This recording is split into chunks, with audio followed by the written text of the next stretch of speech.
Good afternoon, ladies and gentlemen. We'll just get started if that's okay, because I think everybody's here. So good afternoon and welcome to the meeting of the Asset Transfer Committee of West Lothian Council.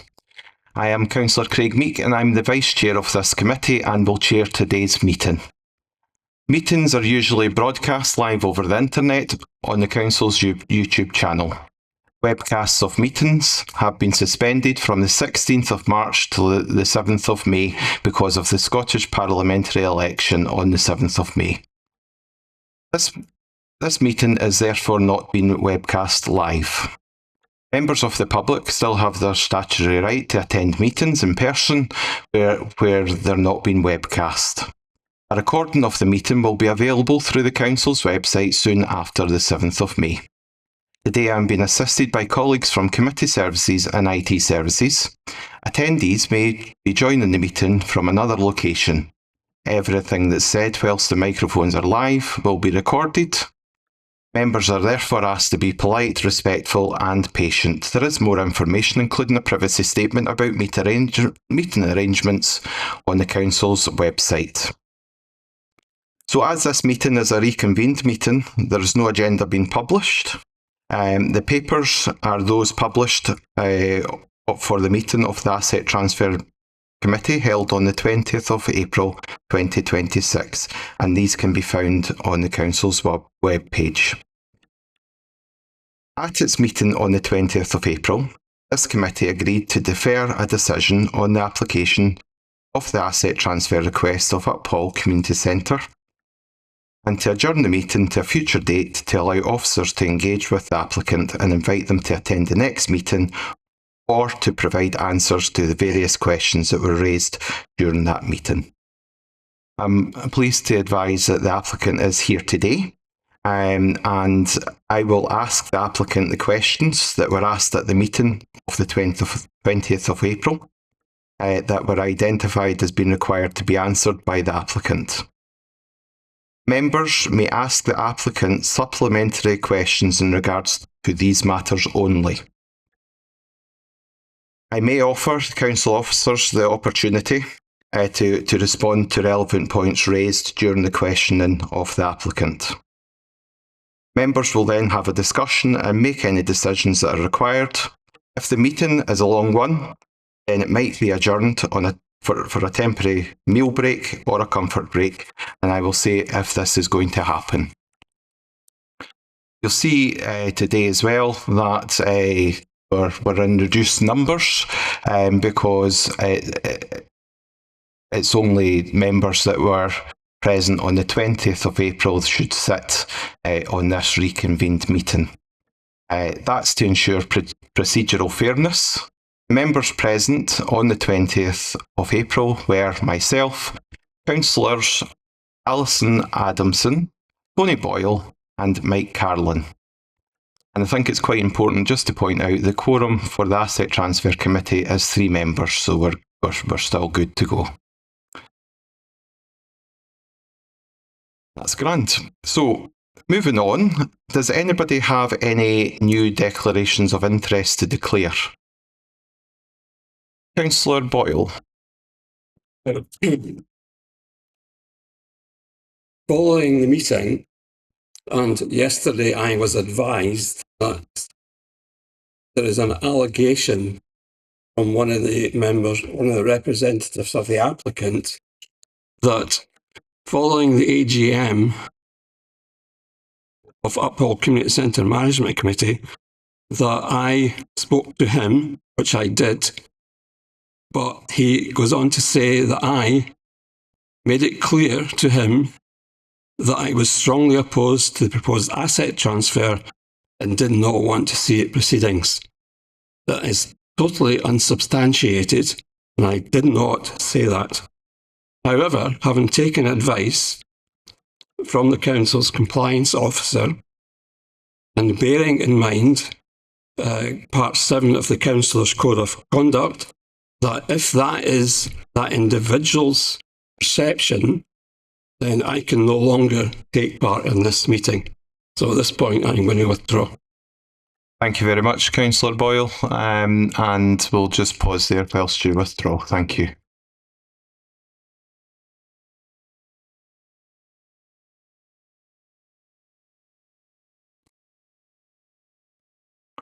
Any further declarations of interest? Nope, that's grand. So just to reiterate, the quorum for the Asset Transfer Committee is 3 members, so we're still okay to continue. So we'll just move on. So I'm going to, at this point, invite Committee Services to bring forward the applicant to a seat where they'll be able to have access to the microphones. Thank you.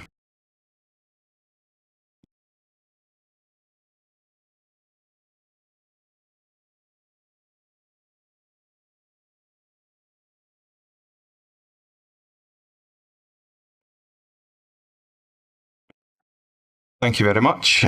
So welcome, Gordon Rouse. So thank you very much for attending today. Just make yourself comfortable and get settled in. I'm just going to just cover off a few points before I move on to the questions. So as you're aware, the committee has begun its consideration of the asset transfer request at its meeting on the 20th of April. That meeting was adjourned to today. To allow officers to obviously engage or for you guys to come along to this meeting. So what I'm going to do is I'm going to be asking the questions that were asked on the 20th of April. And again, in turn, you'll have the opportunity to obviously answer them. Members, again, just to remind you that you will be available to ask supplementary questions only on these matters that we're asking about today, and that we're not here to rehash what we've already looked at today. Again, council officers may be required to respond as well to relevant points that are asked, and we do have officers here today to assist. Gordon, just for your benefit, so when you want to speak, you would just press the request to speak button that is in front of you there. Your microphone will go green just around the tip here, and then it will go red once you're live and you're able to then talk. And then to switch off the microphone, it's just that same button again. Okay, you quite happy with that? Yes, thank you. That's perfect. Thank you very much. So, moving on to the questions. So the first question would be at section D.4.1 of the report and part 8 of the proposal, it is provided that income from users will be retained at a rate of 90%. Which users is it that will be anticipated that will stop using the premises and why? Gordon. Firstly, can I say thank you for inviting me today, and an apology from me that I'd underestimated how helpful it would have been to be present at the first meeting. We've been so actively engaged with council officers up until this point, unbelievably regularly, and I had missed that, and that was a misstep on my part. So apologies and thank you for reconvening. I'm really happy to answer your questions, and I will start now by directly answering that one. So 90% retained user figure is really just prudent business planning. So this figure comes from a very long time ago when we first started a feasibility study with a number of stakeholders about could it be possible for the community and to take on the building and to apply for an asset transfer in a sustainable way. And this essentially was not about identifiable groups. It was just about saying, what would it look like realistically at a time of uncertainty and a time of transition during the changes to how community centres operate for success? And we thought, a number of people thought that was a reasonable sort of business assumption. It was people from a load of different backgrounds, centre users, existing management committee would have had input into that proposal or that idea. It also included experts from industries, such as managers of large businesses. So it was a working assumption that we thought was prudent business planning. And the 10% allowance for changes in users was just about reflecting what might happen. And that you've seen from the report, particularly the kind of use mix aspirations outlined in the business plan, that the aim of this whole idea is only that this vital community resource would be increased in use. The 90% was about viability and sustainability. You've seen the other figures I know about our hopes for usage going up from the current 15% to something much greater than that over the next 3-5 years. And so recent changes, we have seen some users leave the centre, and it comes in at slightly under that 10% prediction, which was for conservative risk management. I can tell you exactly who they are. I won't name them because the meeting's being recorded, but one group, naturally, they decided that it was comfy to be in their living room because their group had shrunk to a certain size, and they decided they wanted to now meet in their own living room, and that seemed like a very valid thing. Another group, they secured some alternative accommodation that they preferred. I don't know the reason, because that was before I was really involved in that discussion. And a further user stopped meeting in the centre because she was taking on a new education opportunity. She was starting a university course, so she moved her class online, is my understanding, and her response in the emails when we followed up to ask if there was anything in particular that had happened or that we could do to help her stay in the centre. Prudent business planning, also working closely with lots and lots of different users of the centre and invested parties in the centre. And we'd only hope for those numbers to increase, not decrease in the future. Thank you. Thanks very much, Gordon. So I'll pause there. Is there any supplementary questions from members on that point? Nope. Oh, sorry. Councillor Carlin. Aye. Going back to that question, this 90% losing 10%, I was wondering what the financial implications were on that. Gordon. I mean, those implications are included in the kind of financial picture provided. They are they're kind of built in that, yes, they were assumed that the average rate, I believe all of the modelling was done on the sort of notional £7 an hour rate that we had worked out. I mean, I have extensive modelling on it, but they're included in our financial figures. I can't tell you the exact figure, but I could follow up with that information if you'd like me to in a few minutes. Thank you. Any other questions from anybody? Nope. That's grand. So I'll move on to the next question from the meeting of the 20th of April. Will there be provision for the Community Council to meet at the premises going forward? Gordon.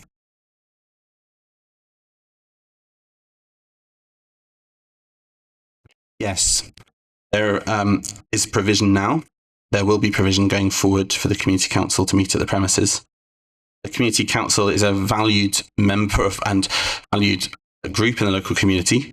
They've in fact had a representative at many of our short life working groups helping form this proposal, and on the Uphall Community Centre Management Committee. And I know of no one who would want anything other than to welcome its continued use at the centre. Rooms are available through the normal booking arrangements used by all community groups, and we've up until this point and will continue to work positively with the Community Council to ensure they have accommodation that meets their needs.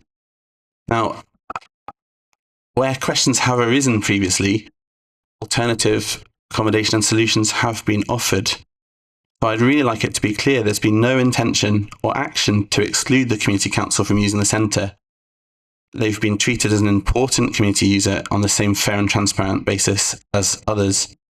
I am happy to answer specific questions around that, because I've done a fair bit of investigation into how we reached the point where there were concerns in the media about access to the building, when in fact I know Uphall Community Centre Management Committee, the new SCIO, myself personally, many other people have worked tirelessly to ensure continued access for all users, to the point where specific funding has been offered for any group that would struggle.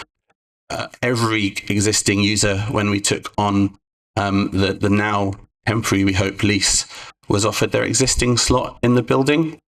I was really surprised to get to the point where there seemed to be a media quote saying that a particular group had been not given access. I can offer you email chains if you would like, or just an outline of timelines involved in that if you'd like. They're a valued part of the community and are, of course, and will be welcome in the community centre. Thank you very much for answering that. So is there any further supplementary questions on that? Councillor Mike Carlin. Hi. I'm a councillor in Ward 2, which is Broxburn, Uphall and Winchborough. So I attend all the community, because there's 5 community councils in the ward. And we had the last community council meeting was held in a coffee shop, because the access to the room they would normally use was denied, apparently booked out till 10 o'clock for a playgroup. Did you comment on that?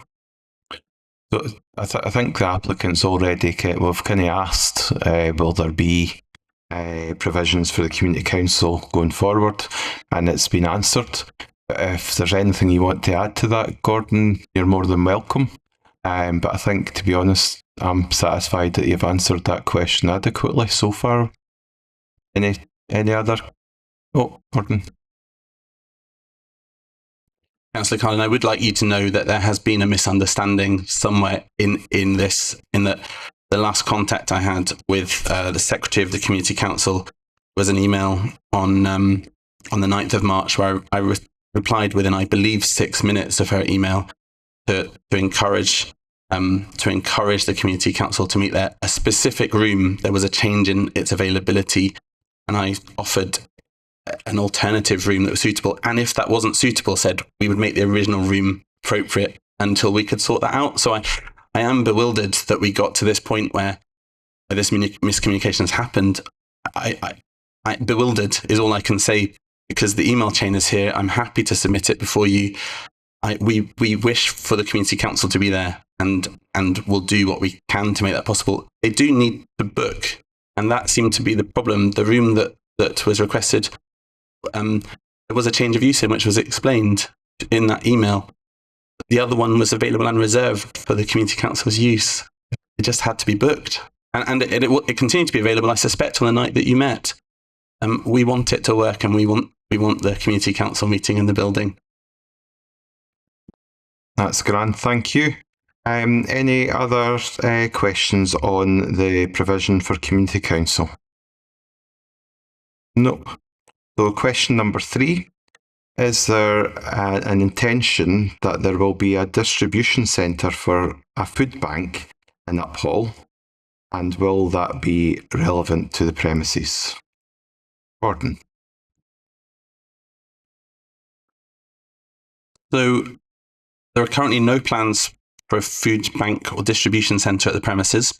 It's not part of the proposal or anticipated use mix. I don't believe it's emerged through consultation or planning discussions. More broadly, addressing hardship is consistent entirely with the charitable purposes of Uphall Community Trust for King's Church West Lothian.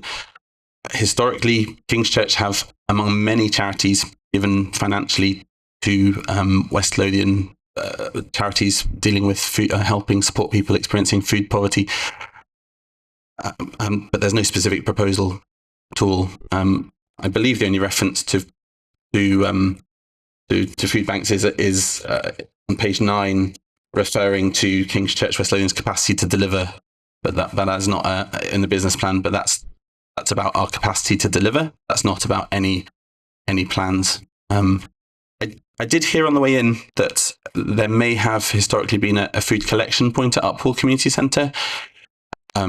It is in line with the charitable purposes of both the Community Centre Management Committee and the new trust, but I know of no plans. That's grand, thank you. Any supplementary questions on that question number 3? See no notifications, so that's grand. So we'll move on to question number 4, and that's on and around risk and mitigations. What evidence is available that key risks have been identified and resolved? What are the identified residual risks? Can't speak today. And can the PESEL analysis be made available? Gordon. So yes, evidence of identified risks and mitigations is set out in the PESEL risk register that we submitted at point of application. I don't totally understand why it didn't reach you, because it has been available since that day of submission. And obviously that then feeds into a range of different things that we've outlined in our business planning and business proposal. We went further than just a PESEL analysis. We used the cost kind of guidance and various other bits of guidance to produce this risk register, which doesn't just outline risks, but it includes an assessment of their likelihood, their impact, mitigation measures we might, or the future trustees might choose to use through a prioritised risk framework. Now, this was developed after many, many rounds of review, consultation, management committee engagement, external learning from comparable asset transfers that have taken place, and expertise brought in through short life working groups that I've mentioned a few times, taking the contributions of a range of very skilled, invested people from our community in forming our proposal. That said, I'm trusting you have sight of it now, but I don't know for sure, so it'd be helpful in a moment to hear that you have seen that now.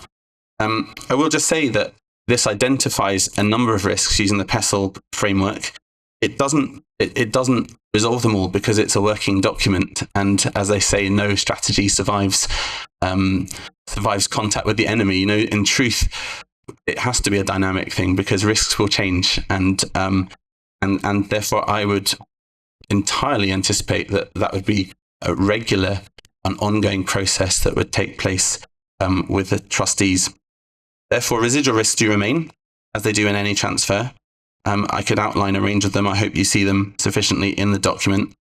Our position is that we've identified them, and this is a start point. It will only be something that we continue to do because it's vital for managing an asset as important as Uphall Community Centre. Thank you very much, Gordon. So I have been provided a copy here of the combined risk register.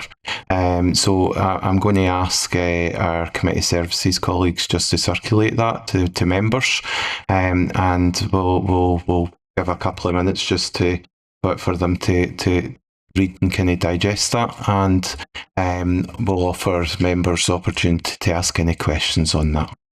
Okay, so we'll just, now that we've had a wee chance to look at that, I'll offer any questions. Open the floor to any questions. Nope, that's grand, thank you. So we'll move on to question number 5.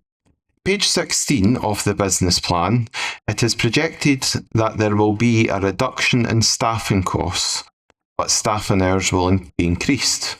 How's that going to be achieved? Gordon.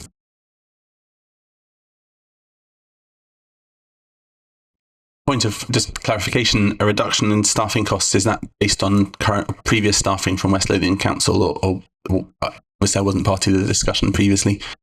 So it's saying from page 16 of your business plan. The question was, it's projected that the staffing will be reduced, staffing costs will reduce, but the staffing hours is going to increase.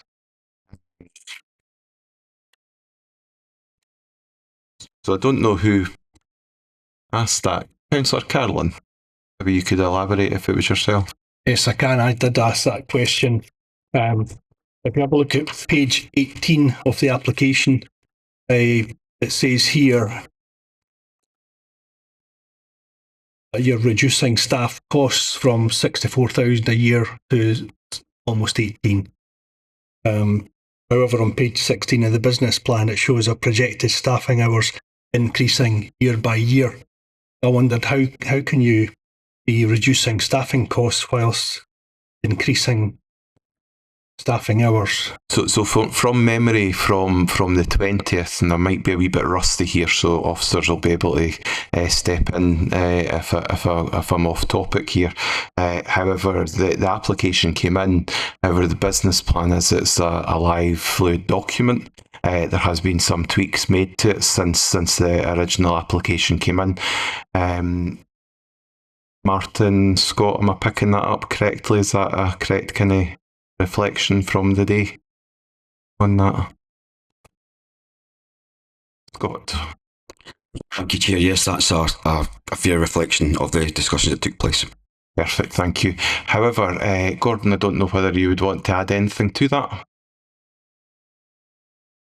Absolutely. So, forgive me if this is an extended answer, but I think this is an absolutely pivotal point and a massive strength of our application. So, the projected reduction in staffing costs, alongside continuing the centre to function and thrive, is achieved through a very different operating model from what has gone before. And firstly, a main point in this is increased volunteer contribution. The business plan already recognises substantial volunteer input in running the many groups and the kind of governance functions of Uphall Community Centre in terms of the management committee, etc. And we've made estimates already of that in our paperwork there. But here's the thing: already this is not a sort of theoretical thing for us, because the lease is now in place. We transitioned the centre to a new model starting on the 1st of the month. And immediately what we found is the many people invested from the local community in Uphall Community Centre, church and community together, stepped up to massively increase their volunteering to make running the centre possible. Supporting operational functions such as building, opening and closing, compliance checks for which they're well trained in, a new building manager who is a volunteer but with extensive experience in the area. Volunteers that ensure, even if it's the people volunteering already to run their groups, then ensuring the room is ready and left well for the next group along. We've volunteering to report issues, to help one another, to make the centre sustainable through their giving the local community of their time and talents. Now, I think they're doing exactly what was asked of them, in that the community centre review meant the models had to change. And it would be I'm just really proud of that and really inspired by that there was a need and people said, we will do it together. And there's been an incredible amount of collaboration and incredible generosity already. And this is not because the community feels it now owns the building. In fact, it's a very short 1-year lease at the moment. It's because they know that this matters and they want to see the centre and their community thrive. So firstly, increase volunteer contributions. Secondly, efficiencies through technology and systems. As we've already discussed, there's an online booking system that we launched in a weekend and has been used by all but one members of the community centre and a number of additional users. It automates invoicing and all of the kind of management side of that may have taken many more staff in the past. We also have extensive access control, which was already built into the building. That means that a key holder oversees and an on-call duty member oversees each day that the centre is open alongside staff, but that users have a high level of self-accessibility. A sign-in system significantly reduces administrative overhead and enabling more activities to be delivered with fewer paid staff members per hour that the centre is open than ever before. Now, those two already are just rooted thoroughly in the local community's interests, skill, and willingness to step up to do the thing that we've asked them to do, which is to imagine new ways of community centres working for the good of their community. Thirdly, we also have in place a lean and flexible staffing model. we are maintaining already a much smaller core of essential paid roles. In fact, one paid role and then a cleaning role alongside that. As these are already working, that places us in a really strong position for the centre to move forward and thrive with more users accessing the centre with systems that do the job they need to do in this new revised model of community centres. As I said already, it's not theoretical. It's been in place now from the 1st of April, and it could not have happened without the dedication and skill of the many, many, many people involved in this from the local community. And the early operational indicators are really good from that. The last glance at the sign-in, sign-out digital system we have, we call it the welcome station, said that we had roughly 450 users in the building from the past week. That matches the footfall that was used previously with West Lothian's own figures. And it's self-reported by groups, both at time of booking and entry and exit of the building. You know, how many children were in the Brownies group this week? How many people were in the mums and tots group? You know, things are looking really, really good, and already it's holding, it's working. We've been, actually, I'm going to stop there. I think it's good news. I think we've managed to turn a centre around, doing the community doing what was asked of them. And it's based on those three things: volunteer contributions, efficiencies through technology, and a lean and flexible staffing model. And I think it's looking like a huge success already. Thank you very much, Gordon, for that full answer there. Any supplementary questions based on question number 5? Won't see any requests to speak, so that's grand. So moving on to question number 6. It's provided that there were 70 users present at the AGM held in May 2025 when the proposals were obviously presented on the community asset transfer versus the community benefit lease. Can the evidence be made available to members of that meeting? Gordon. So the formal minutes of the AGM have not been adopted yet, as they're due to be presented at the next AGM in a month's time. There's not currently an approved minute available to circulate as evidence. The figure of around 70 in the business plan was a good faith estimate of the attendance of those present. A sign-in register, which we could make available, does say that there were 50 attendees.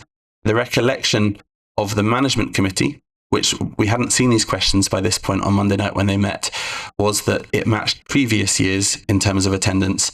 And I do have a confirmed figure of 70-something from the previous year. The recollection of the management committee, not knowing that this was going to come up, is that there were 70 people present. I then followed up afterwards with them, and many of them said the same thing. I would just say, so I'm sorry not to be able to give that to you. I actually came ready to say, gosh, that must have been a typo. And there has been a robust answer from those who were present to say, not even knowing really the context of the question because I was absent at the last meeting, but there has been a robust comeback from many of the Upwell Community Centre Management Committee to say they would stand by that figure. I would also note this AGM was one of the many, many activities that went on in terms of community participation. There was a presentation on a working group saying, we believe this is a good move forward to apply for a community asset transfer. But I wouldn't want us to place disproportionate significance on the variation and recollection around one event when there is so much broader buy-in from the local community. So I'm sorry. I wish I could give you names. I can't. I can give you the recollection of the local community who have inquired from. I've also been very upfront with you that we have a register that says 50, but recollections differ on whether that included a large number of people volunteering to set up the event or not. That's grand. Thank you very much for that answer. Any supplementary questions on that last question? Nope, that's grand. So you'll be pleased to hear that's the final kind of question from the 20th meeting that was held on the 20th. So now moving on to comments. So just so you're aware, obviously you had the opportunity to respond to questions, but we would provide any response to comments. So it's just in case you're wondering why I don't come back to you for further comment. So open the floor to comments from members. Done. That's grand. So if you bear with me 2 seconds.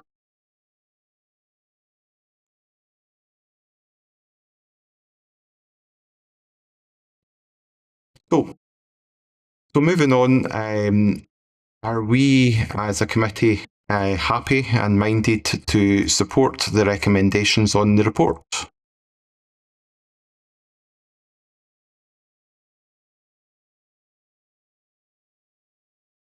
I'm taking silence as yes. Yep. That's grand. So therefore, if you bear with me 2 seconds just to, Mike. We don't normally have a vote. Or do you want to move a motion? So we would only require a vote if there was another something to vote for, if you know what I mean. So we're effectively asking if the committee is minded to support the recommendation. So that is us moving the paper. So unless there's an alternate motion, then it wouldn't turn into a vote. I would move an alternative position, a motion. Okay, so certainly, if you bear with me 2 seconds just till I get some guidance on that. Thank you very much.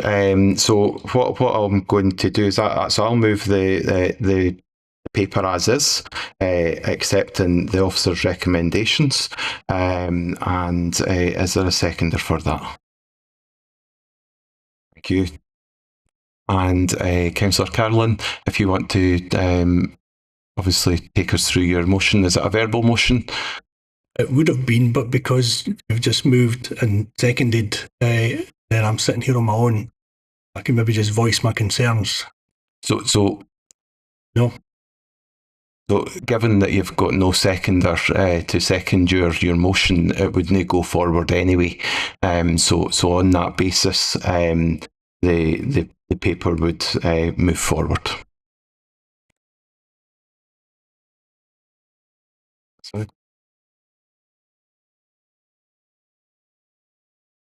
So, Councillor Carolyn, it's up to you if you want to make a verbal motion, and then there may be a seconder for that. So certainly, it's totally up to you whether you want to take that forward.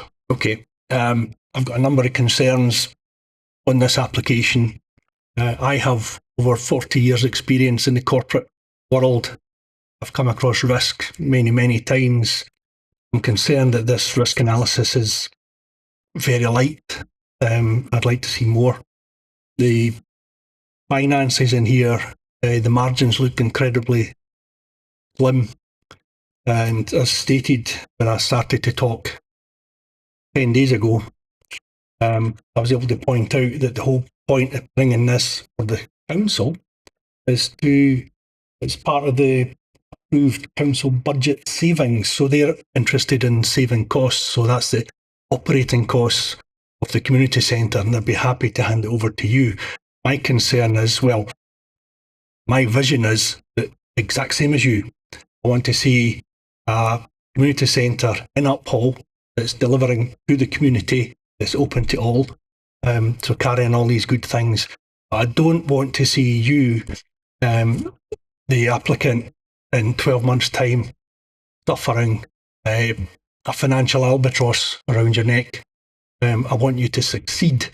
So my proposal would be that we refuse this application today and invite you back in a year's time where you'll have facts and figures to present, and not use words in your business plan that say hope.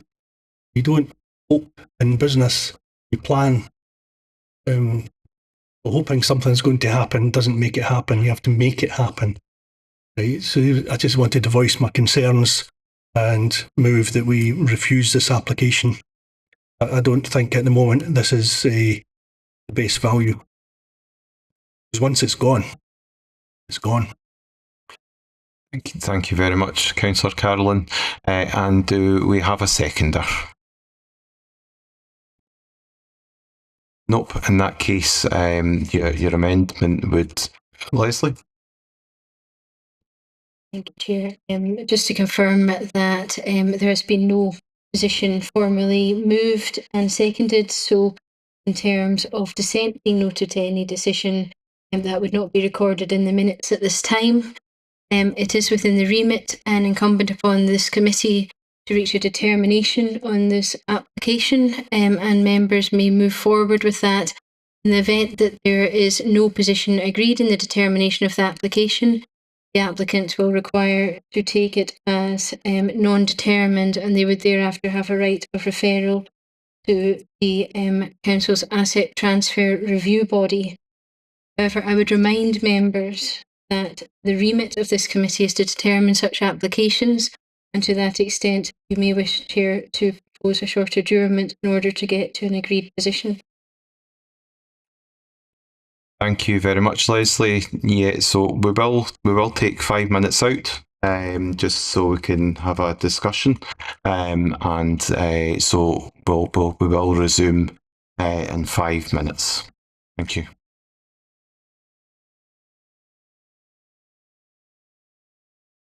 Hi, good afternoon, ladies and gents. Thank you very much for bearing with us there. So certainly, I have moved a position as in the paper and accepting the recommendations, and that was seconded by Alison Adamson, Councillor Adamson.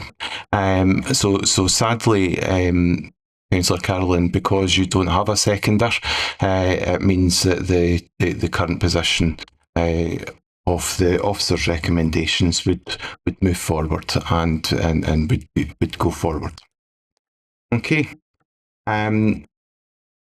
So that basically brings us to the end of today's meeting, and I would just like to thank everybody for taking their time for coming along today, and also thank the officers for their patience in terms of, and also the applicant for coming along today, and in terms of the adjournment that we had. It has been helpful, and I think it's put things in correct in people's minds as well, in terms of the way forward. So thank you.